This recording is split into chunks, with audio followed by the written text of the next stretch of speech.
Hola a todos y a todas, estás escuchando Menudo Jardín, el podcast de Psicomentales, un espacio para quienes han decidido meterse en este jardín, el de cuidarse, pero con los pies bien plantados en la tierra, porque aquí hablamos de salud, de cuerpo, de emociones y de todo lo que florece cuando te das lugar. Hoy estoy acompañada de una de mis compis del centro, Lidia Sánchez. Ella es psicóloga, yo soy Alejandra, que no me he presentado, soy Alejandra Polo, psicóloga también del Centro Psicomentale, y como os decía, estoy acompañada de Lidia, una de mis compañeras del área de psicología, porque vamos a hablar de un tema, bueno, pues bastante silencioso, que parece que da bastante miedo también y que tiene muchos tabúes, pero que nosotras consideramos que es importante hablar de él, y más en este mes que ha sido el mes de prevención de esto. Estamos hablando del suicidio.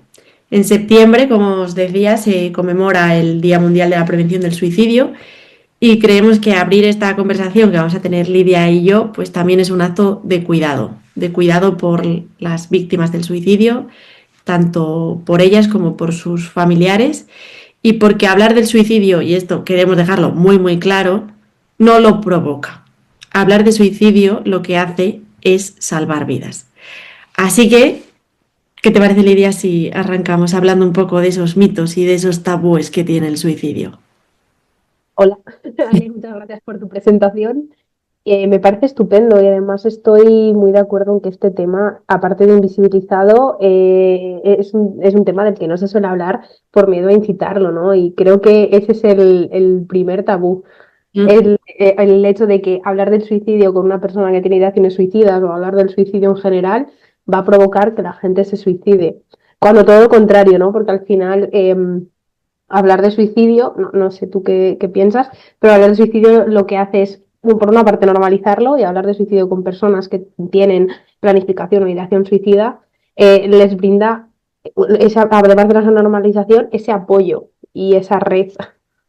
Totalmente, yo estoy de acuerdo con eso, sobre todo porque creo que el primer mito es, o el primer fallo que hemos construido como sociedad es entender el suicidio como un acto final, ¿no? Y yo creo que es importante entender el suicidio como un proceso, ¿no?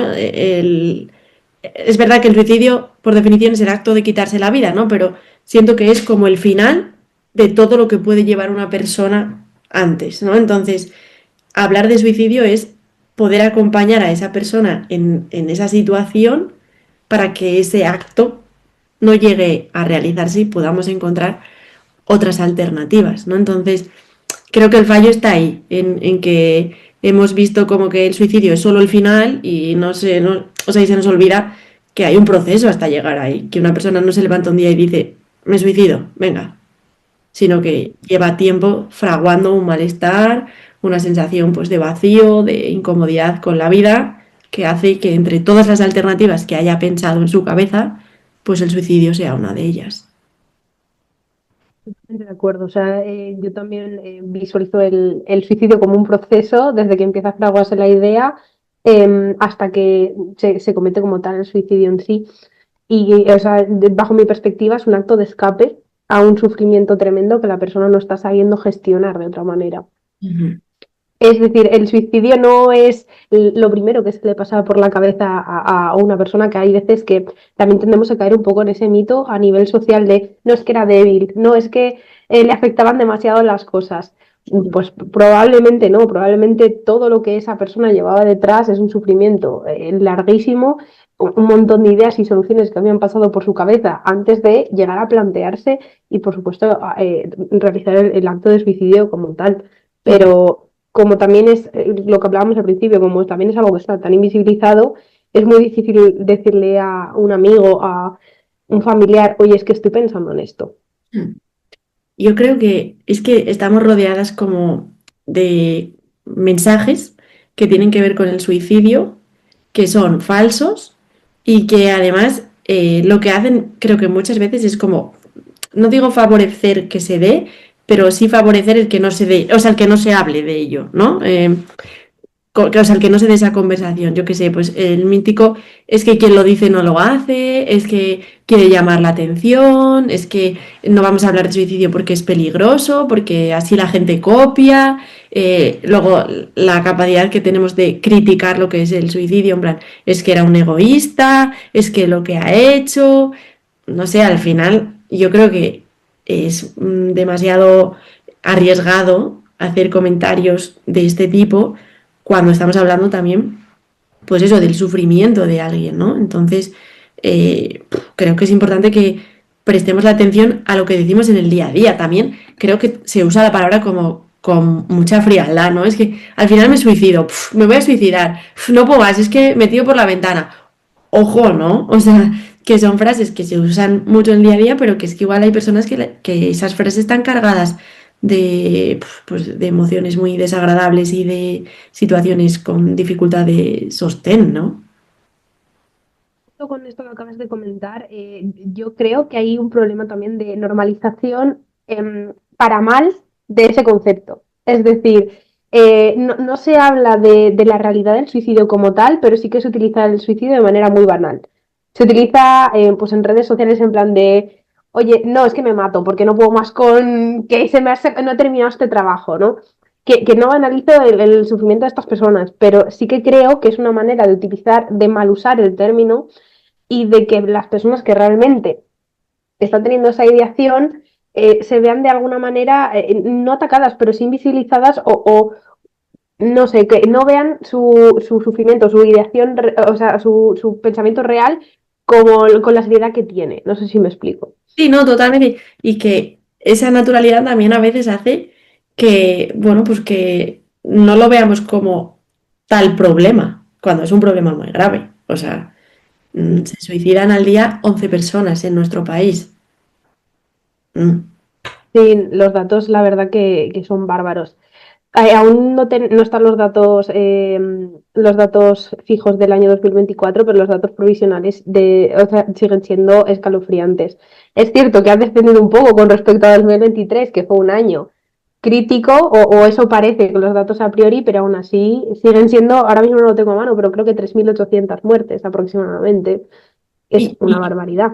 y las que no se contemplan como suicidio y realmente son un suicidio, ¿no? Entonces, yo sí que creo que una de las cosas que es importante como sociedad prestemos atención es quizá esas señales de alarma y también al propio cuidado de nuestro vocabulario, que es algo que nosotras decimos como mucho en el centro, en las sesiones, en el podcast, en Instagram, que lo que decimos realmente tiene una afectación directa con quien lo escucha, que es que a veces no somos conscientes de quién lo está escuchando y puede generar mucho daño. Entonces, creo que, por un lado, desmitificar ese que quien lo hace no lo cuenta, no, mentira, quien lo hace lo ha dicho en algún momento. Y Sí. de hecho lo que nos dice la literatura y los estudios es que casi todas las personas que se van a suicidar, de alguna manera, se han despedido también y han dejado algún mensaje, ¿no? Entonces, quien lo hace es porque, o sea, quien lo dice es porque en su cabeza está esa posibilidad. Entonces, no hay que cogerla como, bueno, es que está diciendo una gilipollez y ya está, no le hago caso. Bueno, sí, venga, pero que no es para tanto, ¿no? Que es como el mensaje. Y luego el otro, sí, perdón, Didi. No, solo quería hacer como un apunte de esto, y es que, o sea, un mensaje que quiero lanzar súper importante para toda la gente que nos escuche es si tiene a algún familiar, algún amigo, algún conocido que en algún momento le haya verbalizado de alguna manera una ideación suicida real, que preste atención a esas señales, que intente estar de la mejor manera posible y no minimizar lo que esa persona le ha dicho, porque es posible que si lo ha verbalizado de esa manera sea real. Ujú, eso es.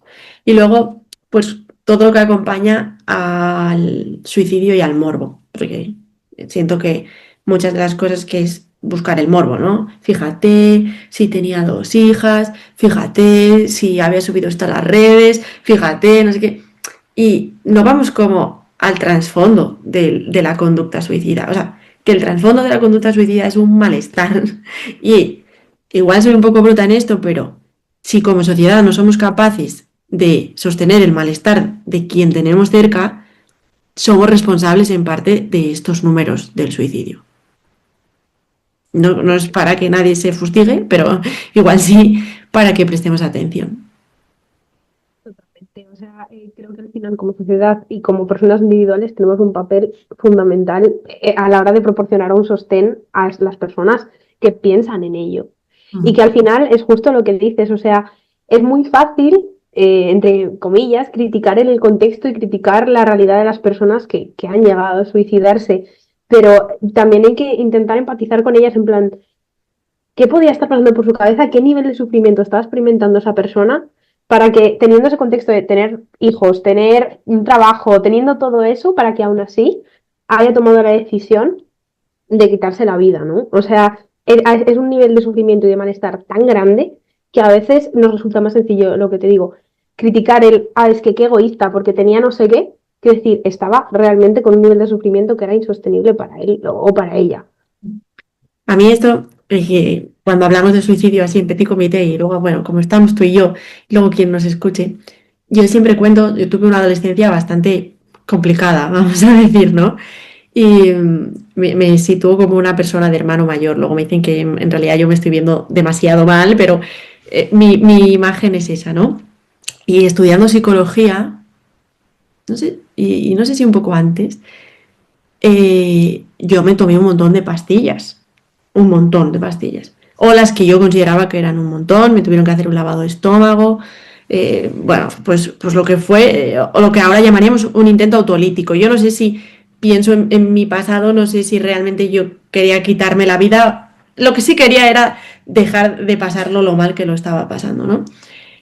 En mi último proceso terapéutico, que hice con MDR, que bueno, pues al final con MDR, si nos habéis escuchado ya en el podcast de Laura, hablamos un poco de cómo se trabaja. Cuando hice mi línea de la vida, yo no mencioné esto. Y cuando ya estaba terminando, le dije a mi psicóloga, flipas lo que me acaba de, o sea, de lo que me acabo de acordar. Y estaba completamente anulado en mi vida. Y claro, cuando yo terminé de contarle la situación, es que lo que yo he recibido siempre es, quiso llamar la atención, no, fue una manera de que le hicieran caso, era una estrategia para que estuvieran más... Y yo decía, ¿hasta qué punto yo misma he anulado en mi historia algo que era un sufrimiento real por lo que ha hecho el contexto? ¿No? Entonces, creo que muchas veces este tema a mí me resuena mucho también pues por mi propia experiencia, ¿no? Pero de llegar a anular dentro de tu historia algo que es heavy, o sea, que estamos hablando de que igual tendría 16 o 17 años, que no tendría más. Porque el mensaje que he recibido durante toda mi vida es que era una llamada de atención. Joder, es que igual, si alguien te llama la atención desde ese punto de vista, no yo, pero cualquier persona, si alguien llama la atención así, igual es que hay que prestarle un poco de atención. Me planteo yo, ¿no? Mm, Totalmente de acuerdo con esta historia que acabas de contar. Creo que además de ayudar y visibilizar un montón, das un ejemplo muy importante de cómo afecta el mensaje de la sociedad en lo que han podido pensar personas que al final han llegado a plantearse o a intentar o tener alguna situación autolítica. Entonces, por mi parte, gracias por compartirlo por un lado. Y por el otro, o sea, creo que me parece un ejemplo estupendo para explicar que muchas veces o sea, esa ideación, ese intento, es como una forma de escapar del sufrimiento, de escapar de la vida. No es como tal un deseo activo de quiero estar muerto, sino un deseo de no quiero sufrir más porque no lo puedo aguantar. Claro, yo pienso un poco en mi caso y al final esto era adolescencia, que si primer amor, que si ahora estamos bien, que si ahora estamos mal, y yo todo lo situaba ahí, ¿no? Pero claro, después de hacer un proceso, pues mis padres están separados, poca relación con mi padre, dificultades en los vínculos, no sé qué.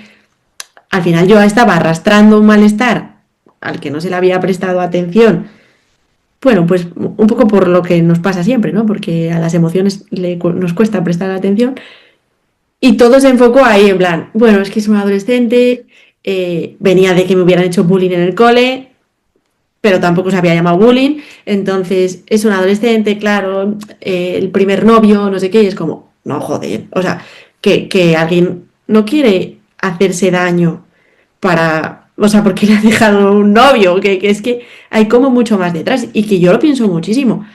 Ahora mismo, lo que peor recuerdo de ese momento es cuando me metieron la goma para poder hacer ese lavado de estómago, que yo no quería ese sufrimiento, o sea, de verdad, que nadie a conciencia quiere que le metan una goma por la nariz o por la boca para que le hagan un lavado de estómago, que eso es súper molesto. Entonces, ¿por qué tendemos a culpabilizar a quien lo hace? Quiere llamar la atención, es que es una paranoica, es que es demasiado intensa, es que está consentida, es que en vez de decir que nadie quiere pasar por eso, de verdad. Claro, y que si al final estás, en el peor de los casos de que tengan razón de que estás queriendo atención, si al final estás llegando a ese extremo, quiero decir, igual es que sí que necesitas que estén a tu lado. Quiero decir, necesitas apoyo, necesitas que alguien diga, vale, está pasando algo lo suficientemente grave como para estar al lado de esta persona. No para decir, no, es que se ha enamorado una vez y ya está. Ayer un niño en terapia estábamos haciendo una evaluación y uno de los ítems es pienso en hacerme daño. Y un niño de 8 años con su inocencia me dice, Alejandra, pero ¿quién va a pensar en hacerse daño? Y es como, es que esa es la realidad, o sea, la lógica, el ser humano no quiere hacerse daño de manera consciente. Por lo tanto, si alguien se hace daño, ya sea con autolesiones, que veamos que tiene cortes, que veamos que se araña fuerte, que se tira del pelo, o sea, todo ese tipo de sintomatología ya es una manera de hacerte, o sea, de llamar la atención, sí, o sea, de decir, hola, necesito ayuda. Ujú. Una manera de provocarte sufrimiento. O sea, es que es justo ese ejemplo del niño me parece maravilloso porque ¿quién va a querer hacerse daño si no es porque no puede gestionar la vida de otra manera? Eso. Me parece una pedazo de frase sacada de la inocencia máxima de un peque. Totalmente. Y justo un poco en relación a los peques y así, una de las cosas que a mí más me llama la atención es que realmente el suicidio no afecta por igual a todos los grupos sociales, y eso lo estamos viendo. Sí que cualquier persona puede cometer un acto suicida, es decir, esto no es que las personas de clase alta tengan menos riesgo y las personas de clase baja tengan más, aparte que clasificar así a las personas a mí me peta el cerebro, pero bueno, es como lo hacen en la sociedad. O sea, cualquier persona, da igual su contexto, puede llegar a cometer un acto suicida. Pero sí que se observa en los datos que hay determinados grupos sociales como que hay un mayor número de suicidios, ¿no? Sí que se ve, por ejemplo, en el colectivo LGTBIQ+, que las tasas e intento de suicidio son significativamente más altas, muchas veces pues debido a la discriminación, al rechazo de las familias o a la falta también de referentes positivos en ese contexto, ¿no? Y también pues la infancia y la adolescencia, por desgracia, estamos viendo que cada vez hay más señales de alarma en estas edades tan tempranas, que puede ser pues la presión académica, el acoso escolar del que hablamos, que es muy heavy el número de niños y adolescentes que llegan a terapia por acoso escolar. A mí me parece increíble que estemos en este mundo ahora mismo.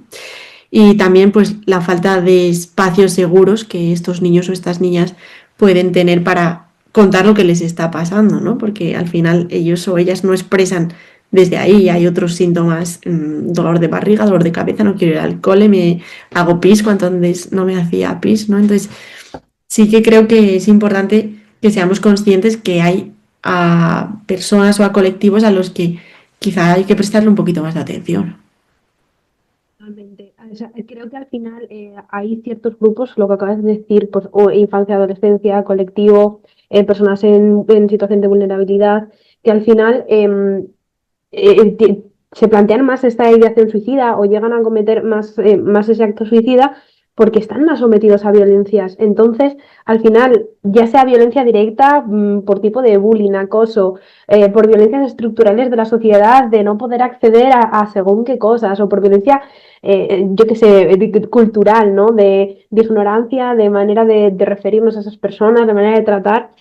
Al final, todo eso es una presión y un cóctel tremendo para que se genere con más frecuencia esa ideación suicida y que se llegue a cometer el suicidio. De hecho, una cosa que a mí bueno, hay un par de datos que a mí me vuelan la cabeza. Uno es que en niños menores de 9 años, o sea, o sea, acaban de nacer prácticamente, la ideación suicida está cada vez más presente. O sea, de hecho, los datos en 2023 del suicidio infantil, ahora mismo no recuerdo la cifra, pero o sea, había hasta los 9 años había unos cuantos. Y me parece increíblemente sorprendente porque creo que como sociedad estamos fallando mucho en esto, muchísimo. Sea, yo pienso que tengamos niños ahora en terapia, tú y yo vemos niños en terapia, ¿no? Con 7 8 años que digan, tengo depresión, de verdad. O sea, que es que un niño con 7 8 años lo único que tendría que hacer es jugar y disfrutar. ¿No? O sea, ¿cómo en su cabeza ya puede verbalizar, tengo depresión?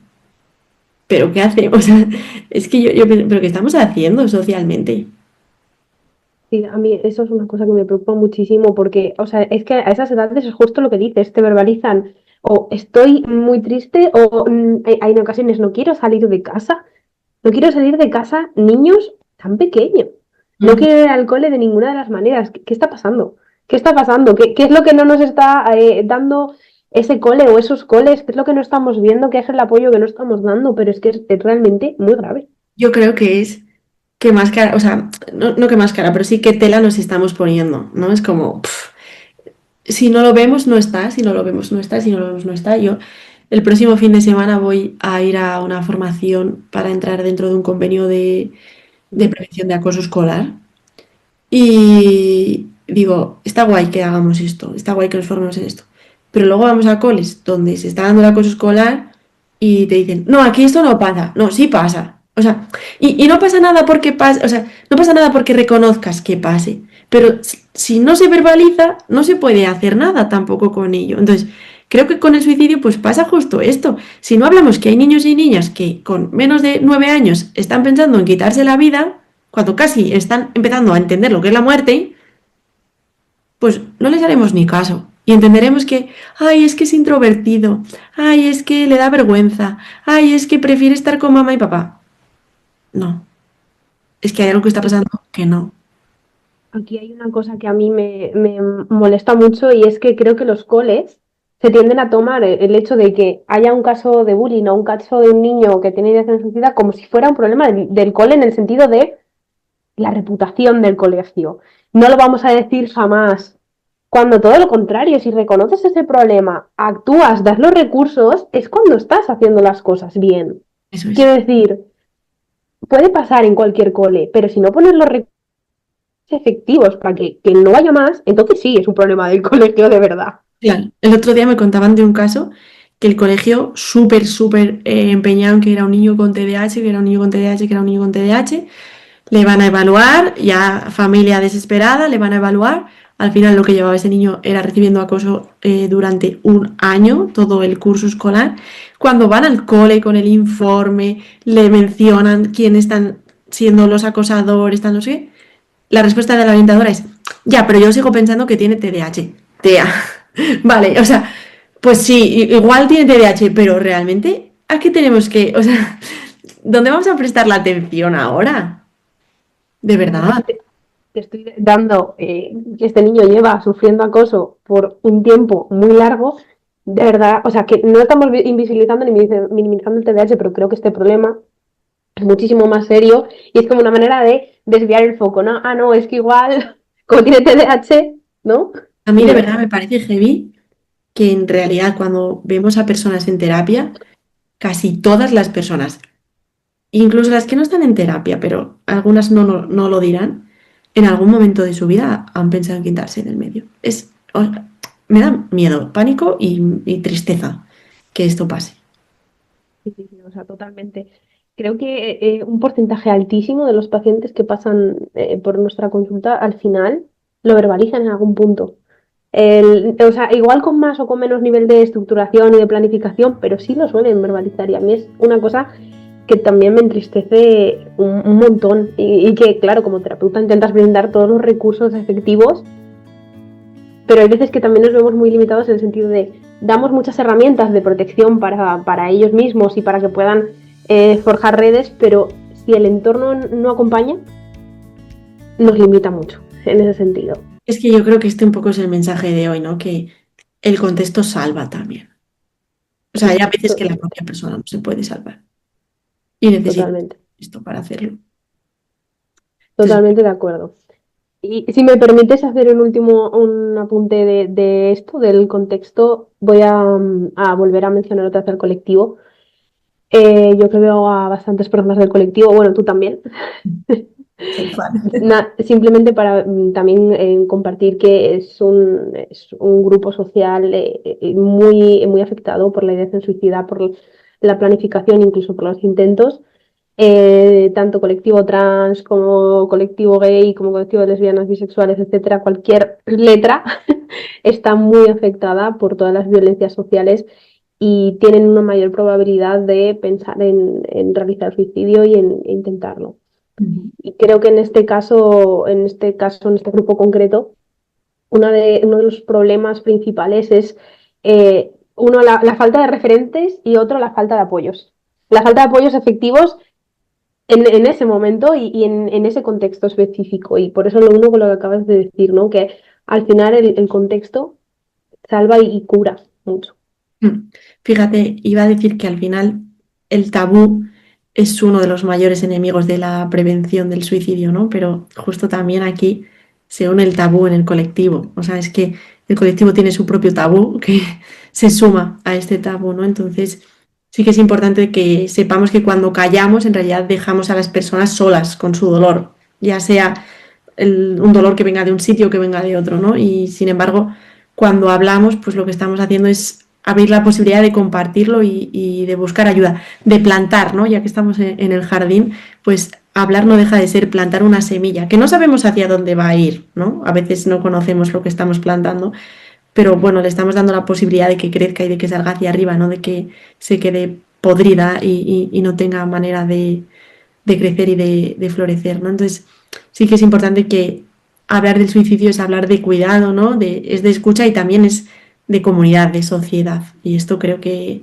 tenemos que grabárnoslo, que como personas que vivimos en un contexto, necesitamos ser personas que tengan al menos la capacidad de poder escuchar que alguien lo está pasando mal. No digo de hacer, porque el hacer que ya nos lo dejen a quienes hemos estudiado, que para eso lo hemos estudiado, ¿no? Pero al menos sí de escuchar. Totalmente. O sea, a nivel social, esto sí que creo que para todos, escuchar sin juzgar, acompañar de la mejor manera que sepamos, cuestionar por qué esa persona está pensando y proporcionar el mejor apoyo que sepamos para que esa persona no se sienta ni aislada, ni que sienta que su contexto le es hostil, perdón, y que lo que justo lo que decías, ¿no? Que esa idea de suicidio sí que se quede completamente sin crecer y plantemos otra semillita de tengo apoyos, de puedo tener otras opciones. Como sociedad, cosas que podemos hacer, pues es estar un poco a esas señales de alerta y acompañarlas dentro de lo posible, ¿no? Pues algunas de las señales de alerta que pueden ser es pues cambios bruscos en el estado de ánimo de la persona, que tienda a aislarse más cuando antes no lo hacía, los comentarios que decíamos antes sobre no querer vivir o sobre desaparecer, también despedidas que son así como un poco raras o inusuales o que de repente te regala algo que es muy suyo y que te dice quiero que lo tengas tú, pues ese tipo de, o cartas o ahora también pues mensajes de las redes sociales, ¿no? Hay a veces posts en Instagram o estados de WhatsApp o así que son unas buenas señales de alerta para ver qué está pasando, ¿no? Y como sociedad, pues, ¿qué podemos hacer? Como personas, ¿qué podemos hacer? Lo que decía Lidia, escuchar sin juzgar, nombrar lo que pasa, ¿no? O sea, las cosas que no se nombran no existen, entonces hay que dar identidad a esta parte de la persona que está pensando en suicidarse, ¿no? Bueno, pues por eso, porque al final es una manera más que está buscando de sobrellevar este dolor, ¿no? Entonces se puede preguntar directamente, eso hará que la persona se sienta en un espacio seguro donde poder verbalizar lo que está pasando y pues si te podemos ofrecer o acompañar de manera profesional, genial. Que es lo que decimos, que es que no tienes que saber lo que decir, que es que a veces no hay nada que decir. Simplemente hay que escuchar y decir, bueno, si quieres te acompaño aquí, allí y al otro lado. Exacto, o sea, hay veces que basta con estar sin juzgar, reconocer justo lo que acabas de decir, ¿no? Reconocer que esa parte de la persona existe, de nuestra persona, de nuestro amigo, de nuestro padre, de nuestro hermano, de nuestro novio, que esa parte que piensa en suicidarse es una parte también de ella o de él, y acompañarla de la mejor manera posible. No hace falta ser un gran experto, no hace falta ser un profesional con muchísima información acerca de este tema para dar un acompañamiento día a día, me refiero, obviamente se necesita el apoyo profesional, pero se me entiende día a día a estas personas que al final tenemos siempre cerca, de alguna manera o de otra, desgraciadamente. Eso es. Así que nada, así como para ir cerrando también, pues no olvidar que la prevención del suicidio no deja de ser tarea de todos y de todas, ¿no? Que nuestra función es crear redes de apoyo, hablar sin miedo y al final, pues lo que decíamos, ofrecer espacios seguros que puedan marcar la diferencia.